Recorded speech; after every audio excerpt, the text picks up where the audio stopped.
Good morning and welcome to the Unitarian Congregation of Westchester and our online worship service. My name is Kathy Beatty. I'm a lay leader of the congregation.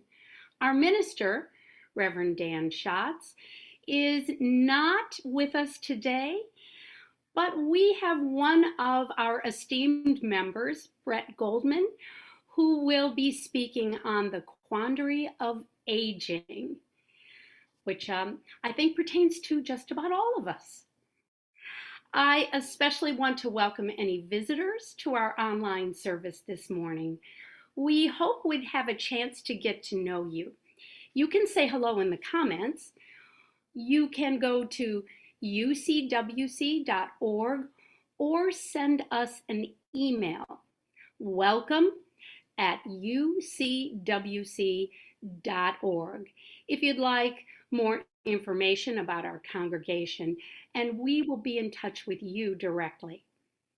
We also hope that you'll join us for our online social hour. The link and the password are in connections, and we'll put them in the comments for this service and on the screen at the end of the service. Unitarian Universalism holds that great good comes from wide diversity.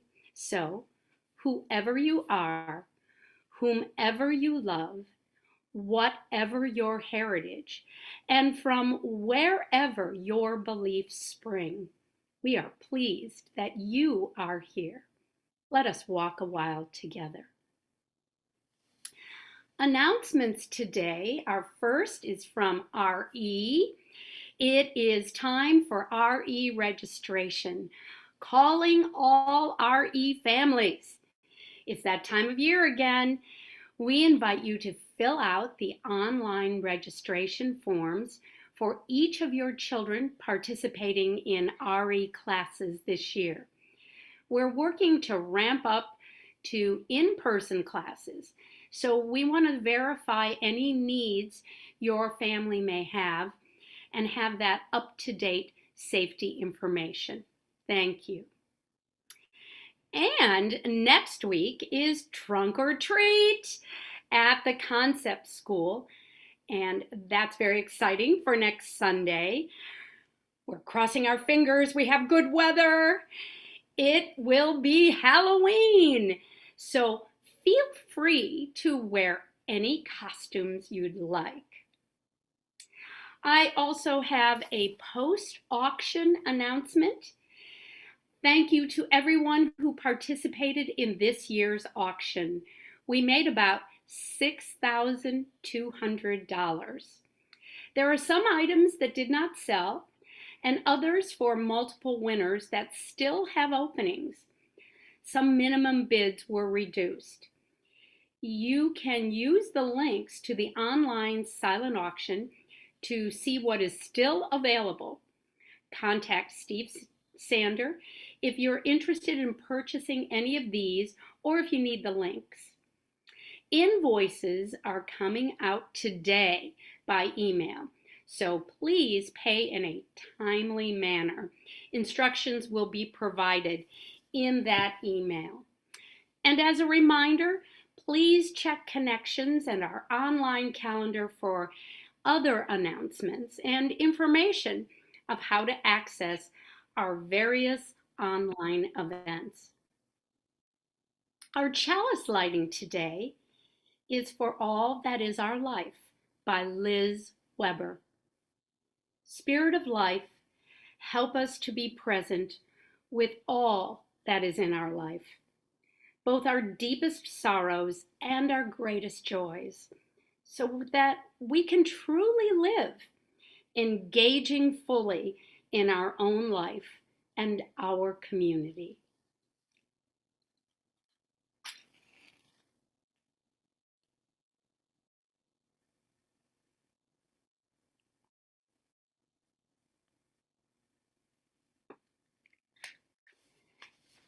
And now, please join us in singing hymn 108, My Life Flows On in Endless Song, performed by Miriam.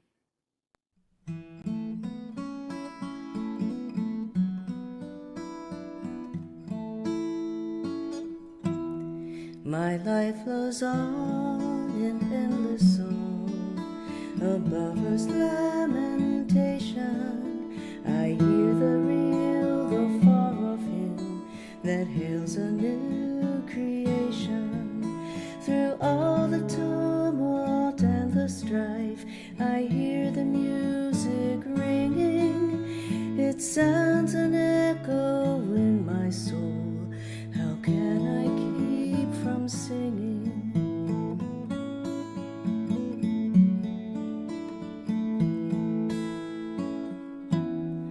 What though the tempest round me roars? I know the truth it liveth. What though the darkness round me close? Songs in the night it giveth. No storm can shake my inmost calm, while to that rock I'm clinging. Since love prevails in heaven and earth, how can I keep from singing?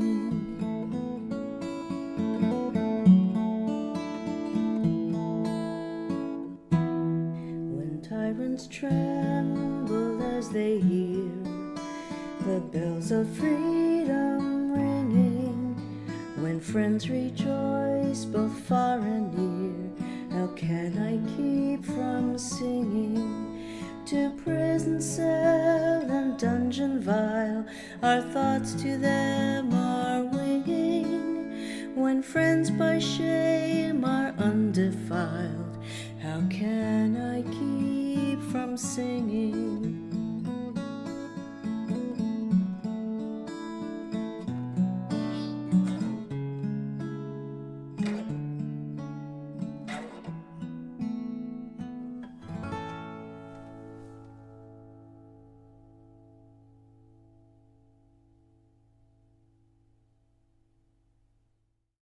Thank you, Miriam. That was beautiful. And now please join me in our unison affirmation.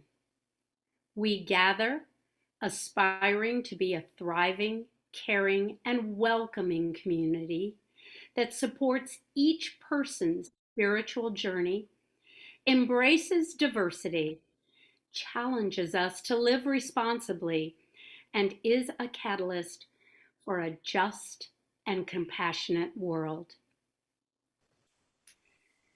And now we are going to hear from Cassie, and she has a story for us for all ages. Good morning, everyone, and welcome. Now is the time in our service where we invite our children and youth to join those who have gathered here together as we listen to a very special Time for All Ages message. Before we jump in, let's do a quick body check, noticing what we are feeling this morning and truly being in the body we are in right now as we take a nice deep breath in together. Ready?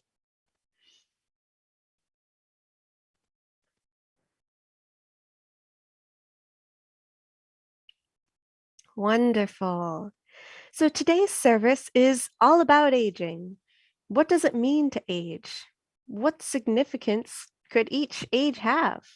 How can we grow through the bad parts and celebrate the good parts of getting older? So today I have a special story for us inspired by Jeanette Ross's I'll Never Be Old. So once upon a time, there lived a young girl who was so pretty with her bouncing baby curls. She was very lively as she ran and played, and she was smart as she was learning her letters and numbers. She was the joy of all who knew her, and everyone doted on her for being so young and carefree and sweet. One day, the young girl was visiting her great-grandmother, whom she loved very much. Well, as usual, great-grandmothers are good at spoiling, and this day the young girl wanted chocolate chip cookies, so she bounced and ran all around the kitchen begging. Her great-grandmother smiled and agreed, but she got up very stiffly from her chair. It took her 2 tries. As she shuffled into the kitchen, her steps were very small, and she kneaded the cookie dough with slow, curled hands. The young girl watched all of this very closely, intent as she was on her treat, but she soon began to worry about her great-grandmother, how her body seemed so sore. She watched the lines on her great-grandmother's hands and looked down at her own. I know, she told herself, I'll never get old. I don't want to get so tired. Later on, the young girl was visiting her best friend's house for a play date. They were so excited. They had picked out their favorite movie and built a grand pillow fort in the living room together. They were ready to watch and talk and giggle the afternoon away. But they were soon interrupted by the best friend's little brother, who was only a few months old. He cried and he wailed while they were trying to watch, and the young girl saw his tired mother walking him back and forth in the kitchen. Soon, a horrible smell filled the room as the mother had to change a soiled diaper. The little girl pinched her nose and told herself again, I'll never get old. I don't want to deal with something like that. The next day, the young girl was at school, listening to some of the older students who were visiting her classroom, and they were talking about what they wanted to study and be when they grew up. Some wanted to study history or science or even languages. The young girl looked down at her homework and thought how long it would take her to do just one page. Then she looked up at the older students' backpacks that were full to the very top with heavy books and notes. She listened to the older students, but she wrinkled up her nose and told herself again, not me. I'll never get old. Who'd want to do all that work anyway? But as she sat there, sure in herself that she'd never get old, I mean, there was nothing good about it anyway, something began to change. The older students were talking about all the different things they wanted to do and be when they grew up. Some wanted to help people by being doctors. Some wanted to make video games and write books. Some just wanted to be able to drive or have a job to afford all the cool things they wanted. The young girl began to think that she might like to do some of those things. Well, even if it costs a lot of hard work. So maybe she'd get a little older. After school that day, she was carpooling home with her best friend, and when they got into the car, they sat next to her little brother. As they drove along, he reached out and grabbed one of her fingers. She smiled as she watched him blow bubbles and coo, and she began to think to herself, well, babies aren't all bad. His mom seems to like him. Maybe I'll get just a little older. Soon, the car pulled up to her great-grandmother's house, and the young girl rushed in, excited to tell her all about her discoveries that day at school and in the car. She pranced all about the living room, waving her arms and telling her great-grandmother all the ideas she had for when she got older. As she paused for breath, she saw the love and the amusement in her great-grandmother's eyes. So she crawled up on the couch next to her. She buried her nose in the big sweet sweater as she thought about how those eyes and that smile could never get old. Once again, she thought to herself, but this time she began to think, I can't wait to get older.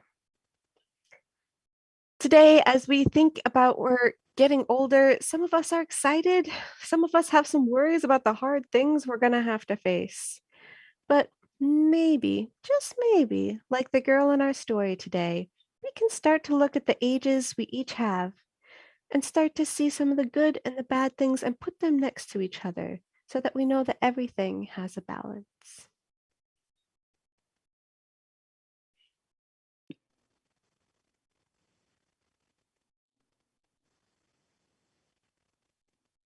Thank you so much, Cassie. That story really resonated with me. It was absolutely beautiful. And now it is time in our service for our offertory. We are very grateful for all the gifts of our members that are keeping us going. And while we're online, you can donate at ucwc.org/donate or mail a check to UCWC Attention Treasurer. And if you can add a little bit to what you pledge, we're very grateful.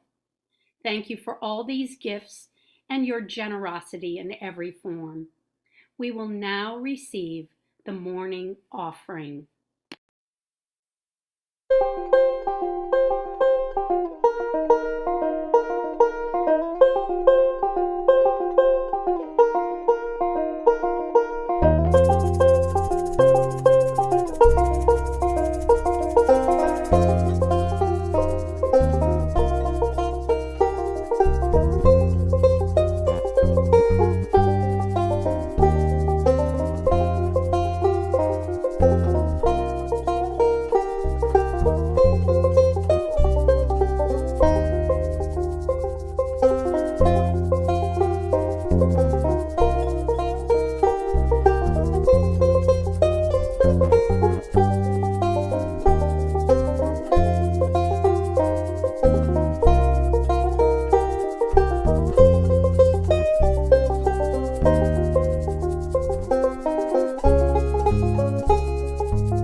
Wow, thank you, Rick, for your generosity in sharing that wonderful song as you're playing banjo. And thank you all for the gifts and generosity that you show us in every form.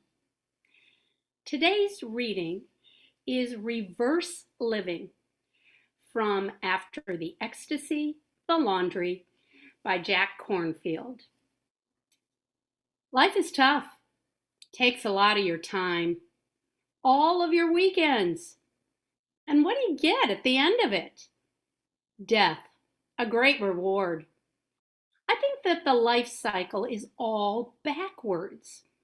You should die first, get it out of the way. Then you live 20 years in a retirement home. You're kicked out when you're too young. You get a gold watch, and then you go to work. You work for 40 years until you're young enough to enjoy your retirement. You go to college. You party until you're ready for high school. You become a little kid. You play. You have no responsibilities. You become a little boy or a little girl. You go back into the womb and you spend your last 9 months floating, and you finish off as a gleam in someone's eye.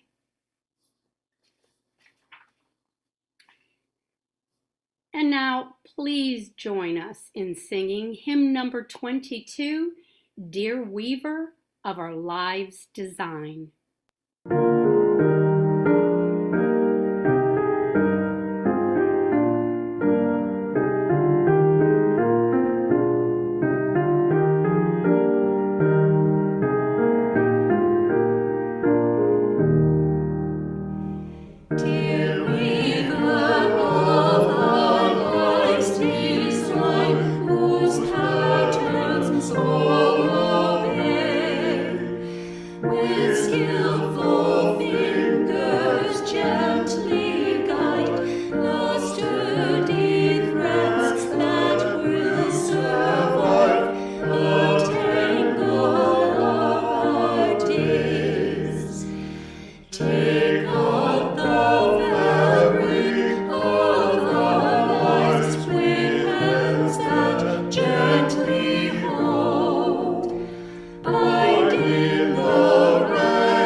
And now I am delighted to introduce Brett Goldman, who will be speaking on the quandary of aging.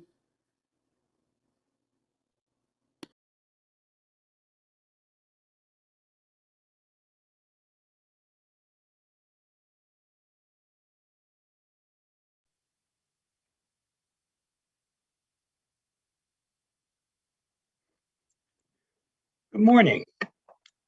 What do you fear most about aging? Is it failing to meet goals you've set out for yourself? Not seeing all the places you'd hope to see? Is it the pain of watching loved ones grow old and pass away? The loss of physical dexterity? The weakening of memory? Even death? Or perhaps it's the fear of a moment when you'll ponder your life, ask the dreaded question, is this all there is? And realize it's too late to change it. For me, what I fear most is, well, all of the above. I'm 51. I'm in the best physical shape that I've been in since college. I work my brain hard. I am more confident about most things than I've ever been. When I turned 50, my wife Jen gave me my all-time favorite card. It looks like an eye chart, but with the letters growing in size from top to bottom, not bottom to top. They spell out, as you age, everything becomes a little clearer. It nearly made me cry when I read it the first time, and it still chokes me up every day as I framed it and hung it up beside my desk in my home office. I really do feel like everything is clearer.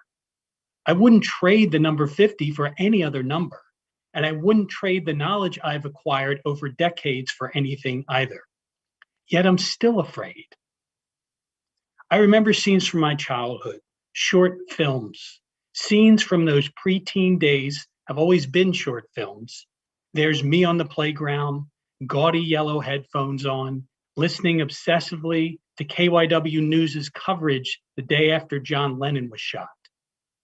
Neighbors outside my house clanging pots and pans the night the Phillies won the 1980 World Series. Crotchety Mr. Bach and his incessant throat clearing as he helped me prepare for my bar mitzvah. Conversations, events. Now many of these little movies are turning into still photographs. I suspect in the coming years, they'll turn into paintings, first sharp and naturalistic, but eventually works of impressionism.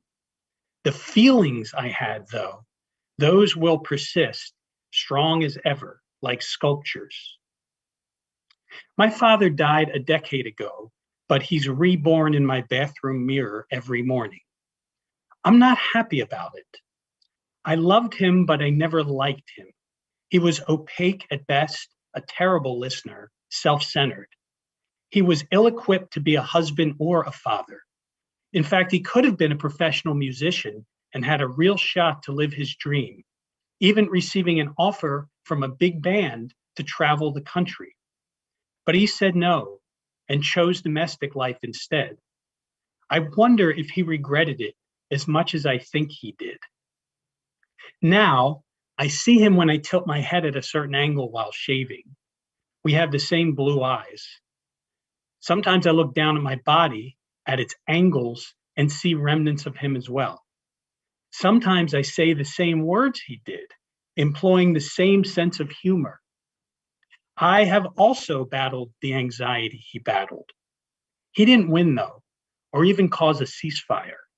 That is, until his final days.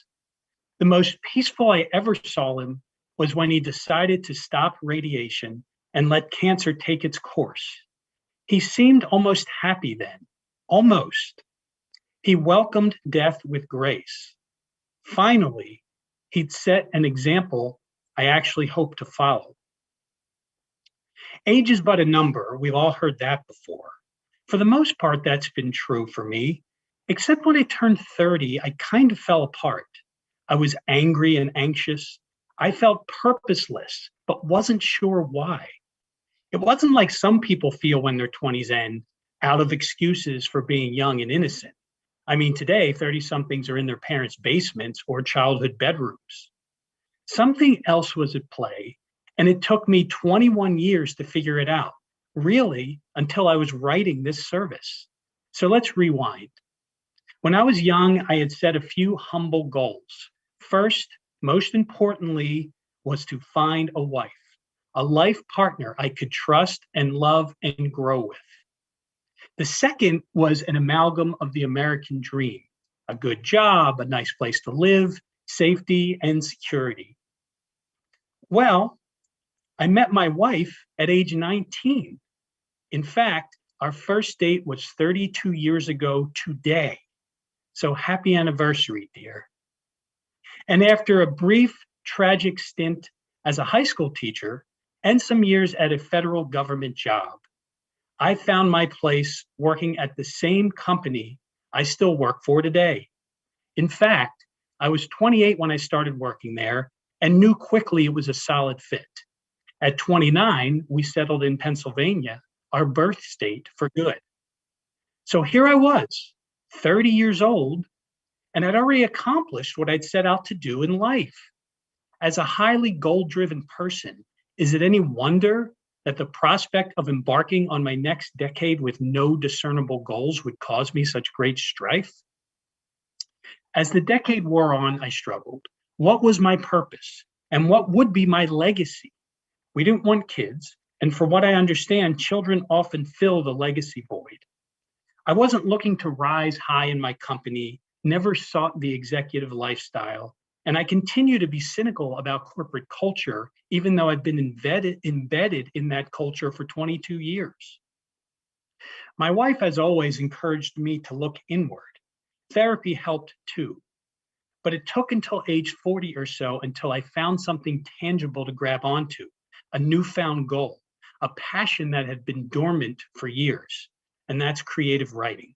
I was going to write for the screen, the stage, perhaps a novel.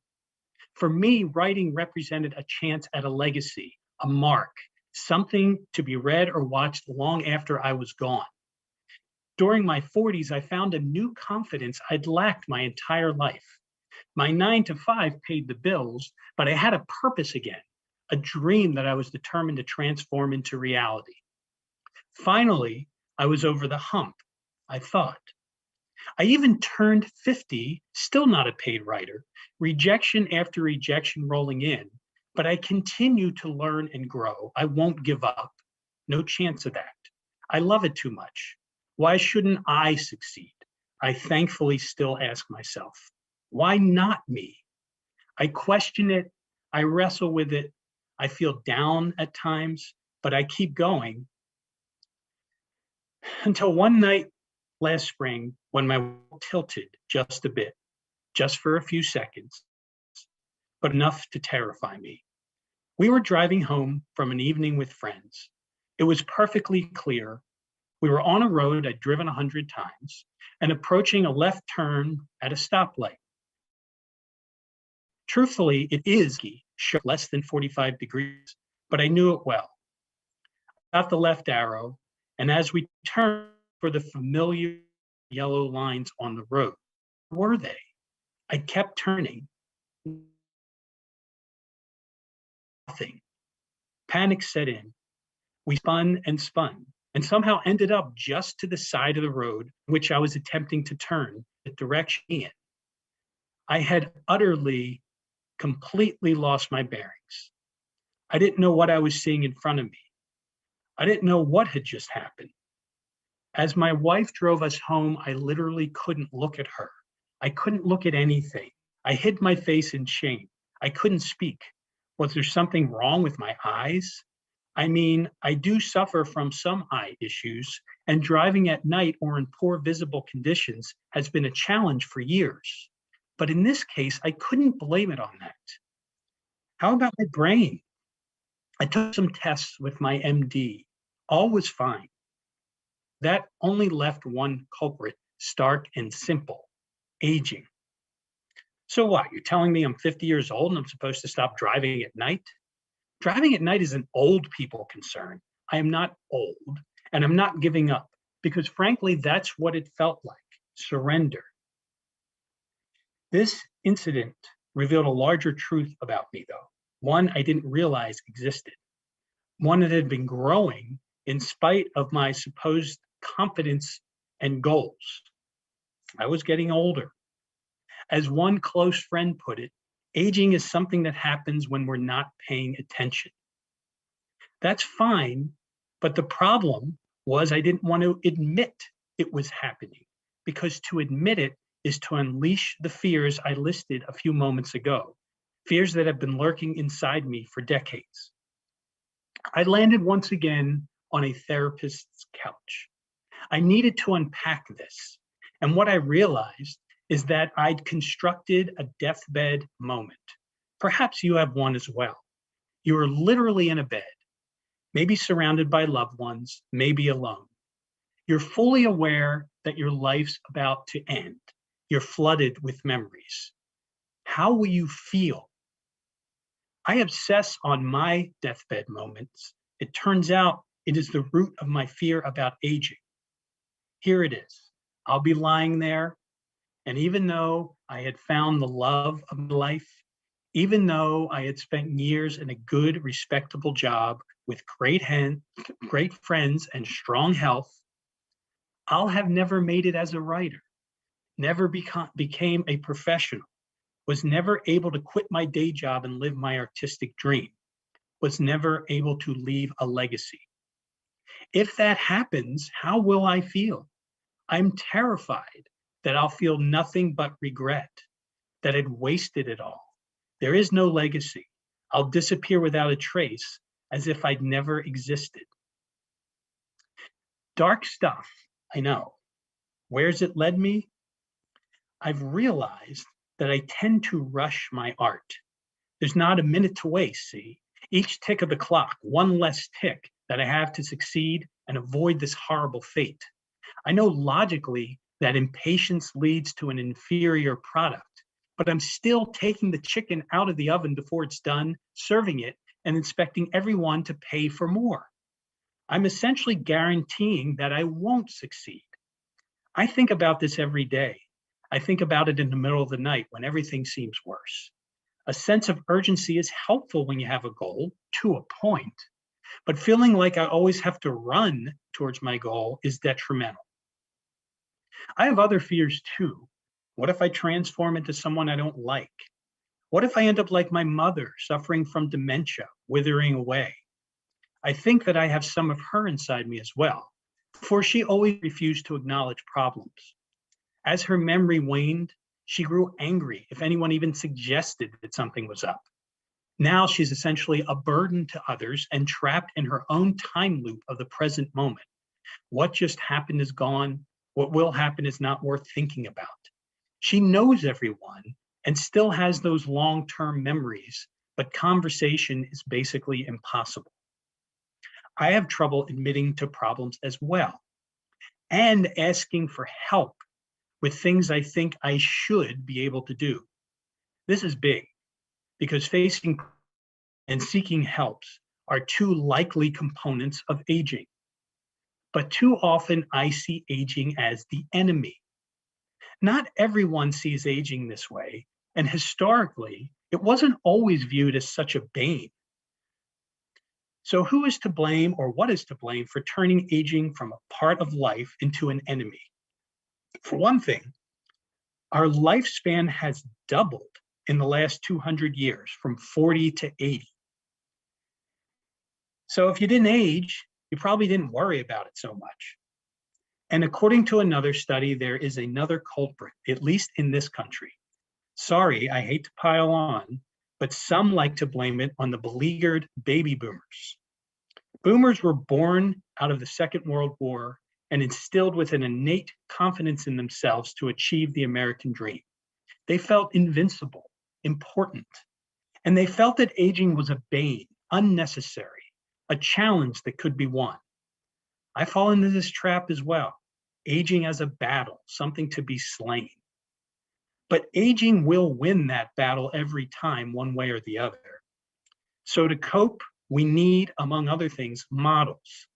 Luckily, my wife and I have several older friends, some 10, 20, or even 30 years our senior, and they inspire us in their health, their attitude, and their youthfulness. One thing I don't hear from them is that old chestnut piece of advice, don't get old, har har. I suspect people who say this are discontented with their lives in some way. Maybe they have ill health. Maybe they are saddled with regrets. No matter how bad I feel, though, I will never utter those words. They make me feel worse. My therapist, thankfully, doesn't mess around. She isn't interested in dilly-dallying with family history unless it's absolutely necessary to the task at hand. Instead, she's focused on my attitude about myself and about aging. In essence, she's trying to get me to stop hoping I'll find the fountain of youth and altering the process of aging, and instead focus on accepting the process of aging, appreciating what I have. She urges me to have conversations with my 16-year-old self. Perhaps you can try this too. For me, if I offered my younger self a wonderful wife, a well-paying job with lots of benefits, the freedom to travel and eat out and buy nice things and spend time with friends and pursue writing, I would have taken that offer every day of the week. I know this attitude is laudable and healthy, but I don't really have it yet. I'm not that mentally strong. You hear death and taxes as the only two sure things in life, but death is in its own category, and some people use offshore bank accounts. Realistically, the only thing that everyone, and I mean everyone, has in common is aging. There's no escape, not now, and probably not ever. So how do we age gracefully, accept the process, and find peace? For me, one of the biggest things that must change is to change my focus from what's coming next to what's here now. Even as a kid, when I was doing something fun, I would focus on the next thing I had lined up, undermining my enjoyment of the current thing. I am extremely goal-oriented. Enjoy the journey, you say? Well, I just want to get there. As I age, I need more than ever to engage with the present. For me, time has become more valuable than money in many situations. Time is the ultimate currency. I'm much more apt to pay someone to fix something or take care of a problem than spend time doing it myself. Perhaps the most poignant and powerful thing my therapist has said to me so far is when I mentioned that deathbed fear that we talked about. She said, put aside my obsession with making it, with my current definition of success, even with becoming a paid writer at all. Those are worthy goals that I can still pursue, but instead, I should conjure a slightly different death scene. Imagine what it would feel like to be on that bed looking back on my life if I had always wanted to be a writer, but had never even tried. Whenever I'm able to let these words sink in, I feel such relief. It's real and it's powerful, a huge revelation. It is part of my daily thoughts now, along with all the cruddy stuff. I am trying every day as hard as I can. I hope you consider this too. In fact, it is the single most important thought that I hope you walk away with today. Ask yourself, is there something you have wanted to try, something you love or may love, but haven't had the guts or the focus to do? If so, do it. Start now, today. Pick up a pen or a brush, or a shovel or a book or a phone, and take the first step. Then do the hard part. Take the second. Try. I have spent a good part of my life struggling with meaning. Why am I here? One of my favorite books is Man's Search for Meaning by Dr. Viktor Frankl, a Holocaust survivor who documents his life in a concentration camp, surviving by pining for his wife, dreaming of her, picturing her with the hope of seeing her once again. This also drove his therapy practice as a psychologist. I actually did a service on this book at this very fellowship nearly a decade ago. But recently, I've actually grown to dislike any search for meaning. Sometimes in my low moments, life feels like a big waiting room. We have decades of time to kill, so we create distractions and amusements. We play games, we make jokes, we pursue art, we eat at restaurants, we create jobs and get paid to do them and buy stuff and look at it. Humanity has constructed a coping mechanism for lives that have grown longer and longer, perhaps too long. I know this is all rather nihilistic and vaguely philosophical. Who wants to think about this crap? But I don't think we're actually capable of understanding the meaning of life. I don't think our brains are designed for it. It is too vast a concept with too many holes and buts and whatabouts and then agains. So even though my thoughts float in that direction, I work to pull back from the abyss. I feel like it's a trap, a trick we play on ourselves, so I fight it. An apt and wonderful quote came from a TV character on a show I watched recently. She had just turned 60, and she said for 6 hours a day, she feels like she's 30, and the rest of the day, she feels exactly her age. Maybe that's the best we can hope for. And I believe that if we eat right, exercise, set boundaries in our lives, take care of our mental health, and give ourselves a sense of purpose, the other 18 hours really can be okay, no matter the number. I won't say it's only a number, though, but what that number means to us in our lives is for the most part in our hands. So do yourselves and your loved ones a favor. Don't fight aging too hard. Don't ignore problems, physical or otherwise. When my wife offers to drive now, I fight at times, but I still have to swallow my pride and battle my instincts and say yes. She's a better driver, even more so when it rains or when it's dark.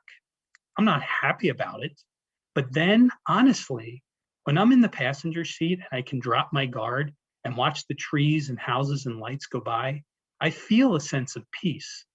Maybe it isn't so bad. Maybe it's actually healthy.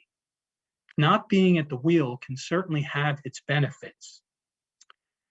And as adults, in reality, we really are always at the wheel inside our heads.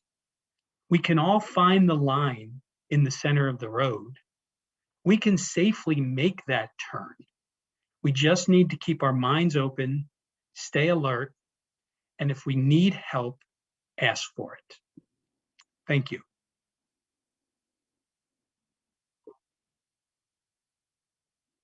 Oh, Brett, that was amazing. I'm almost speechless. It is just, that was so wonderful. And it's really obvious your talent for writing. You wrote all of that, and it was so touching. And allowing yourself to be vulnerable like that with all of us, I just really applaud you. Thank you, Brett. And now we move into the time of caring and sharing for our congregation. Please join us in singing, May I Be Filled with Loving Kindness, sung by... May I be filled with loving kindness. May I be well. May I be filled with loving kindness. May I be well. May I be peaceful and at ease. May I be whole.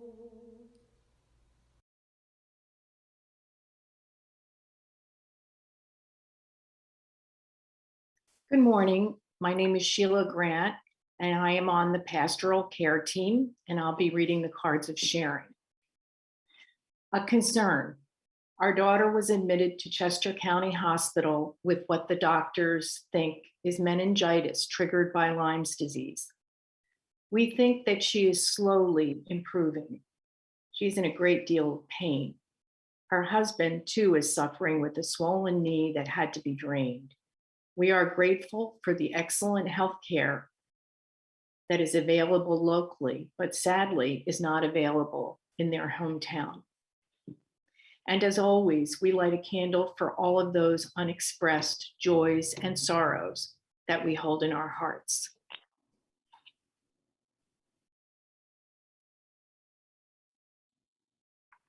Please join us in singing again.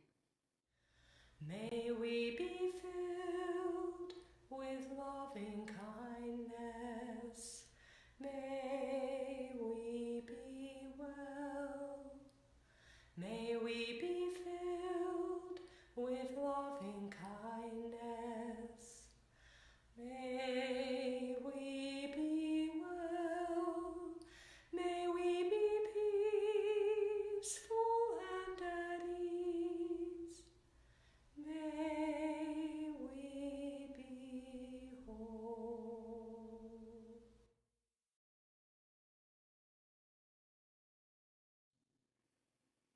I now invite you to join us in a moment of quiet reflection and meditation.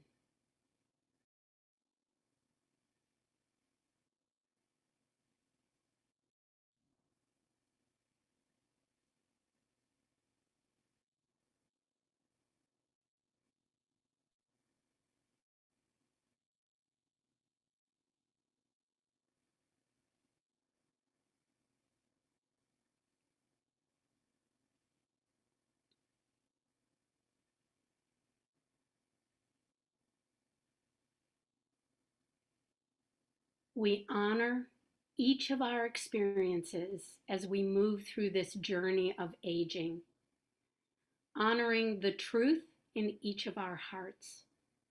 May we be peaceful and at ease.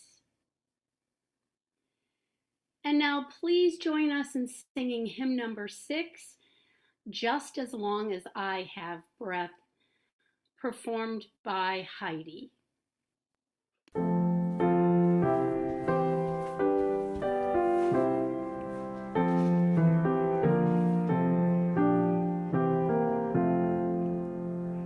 Just as long as I have breath, I must answer yes to life. Though with pain I made my way, still with hope I meet each day. If they ask what I did well, tell them I said yes to life. Just as long as vision lasts, I must answer yes to truth. In my dream and in my dark, always that elusive spark. If they ask what I did well, tell them I said yes to truth. Just as long as my heart beats, I must answer yes to love. Disappointment pierced me through, still I kept on loving you. If they ask what I did best, tell them I said yes to love.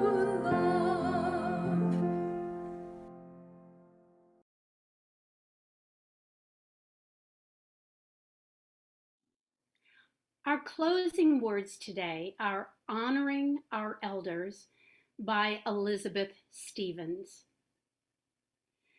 We give thanks for your presence among us. You are living examples of courage and perseverance.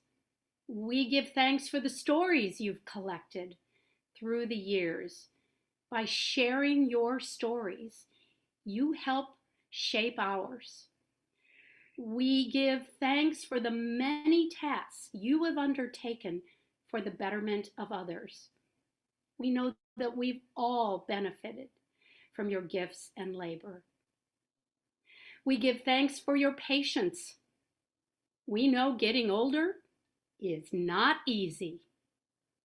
Thank you for modeling aging with grace. Your presence matters. Your stories matter. Your contributions matter. Your life matters. Let us be grateful for the gifts that come as generations meet and mingle. Because in this community of caring and hope, we believe that love matters most of all. And now is time to listen to our beautiful postlude, Reminiscence by Jason.